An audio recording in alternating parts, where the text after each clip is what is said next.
নবী করিম সাল্লাল্লাহু আলাইহি সাল্লাম বলেছেন যে ইউনুস ইবনে মাত্তা তিনি যেই বাক্যগুলো দিয়ে আল্লাহর কাছে বিপদ থেকে উদ্ধারের পথ খুঁজে পেয়েছেন সেগুলো তোমরা পড়বে তোমাদের বিপদে আপদে। এজন্য বিপদ আপদ, বিশেষ করে কঠিন বিপদে আপনি যদি পড়ে যান তাহলে মুক্তি লাভের জন্য দোয়া ইউনুস বেশি বেশি পড়বেন।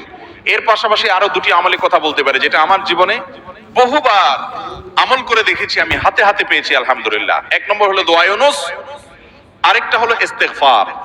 এটাও হাদিসে আসছে, নবী করিম সাল্লাল্লাহু আলাইহি ওয়াসাল্লাম বলেছেন মান লাজিমাল ইস্তেগফার, যে ব্যক্তি ইস্তেগফারকে লাজিম বানায় নেয়। লাজিম বানায় মানে কি? মানে পড়তেই থাকে, থামে না।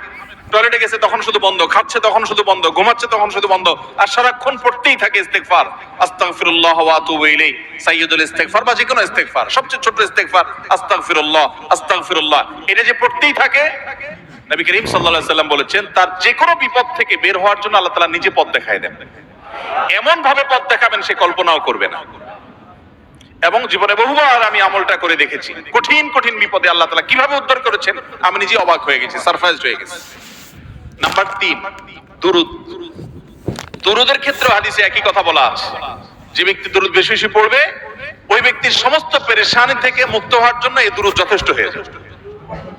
তাহলে 3টা আমলের কথা বললাম, দোয়া ইউনুস, লা ইলাহা ইল্লা আনতা সুবহানাকা ইন্নী কুনতু মিনাজ জালিমিন, আরেকটা হলো ইস্তেগফার বেশি বেশি, আরেকটা হলো দুরূদ। খুব বেশি বিপদে আছেন, দেয়ালে পিঠ থেকে গেছে, পৃথিবীতে কোনো মানুষের কাছ থেকে সহায়তা পাওয়ার আশা ছেড়ে দিয়েছেন, অসুবিধা নাই, এই 3টা আমলকে আপনি নিজের জন্য বাধ্যতামূলক করেন, ইনশাআল্লাহ তাআলা হেফাজত করবেন। তবে দোয়া ইউনুসের আমলের উপকারিতা পাওয়ার জন্য সেটা বিশেষ কোনো সংখ্যক বার পড়তে হবে কিনা এই ব্যাপারে কোনো হাদিস থেকে কোনো সংখ্যার, বিশেষ কোনো সংখ্যার কথা উল্লেখ নাই। যত বেশি সম্ভব পড়বেন।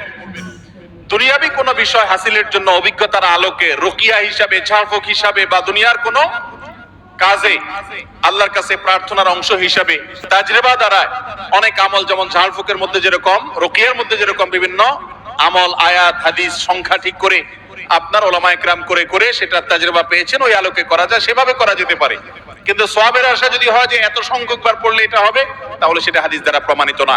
আর মৃত ব্যক্তির জন্য যদি হয় তাহলে তো সেক্ষেত্রে আরো এটাকে সংখ্যা ঠিক করে করার কোনো গ্রহণযোগ্যতা নাই। কারণ সংখ্যা যদি হাদিস এবং কোরআনে উল্লেখ না থাকে, আমরা কেউ সংখ্যা বসায় দেওয়ার অধিকার আমাদের নাই।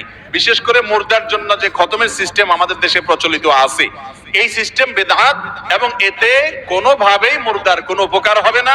যেই বেচারা পড়াবে তার আমসালা দুইটাই যাবে।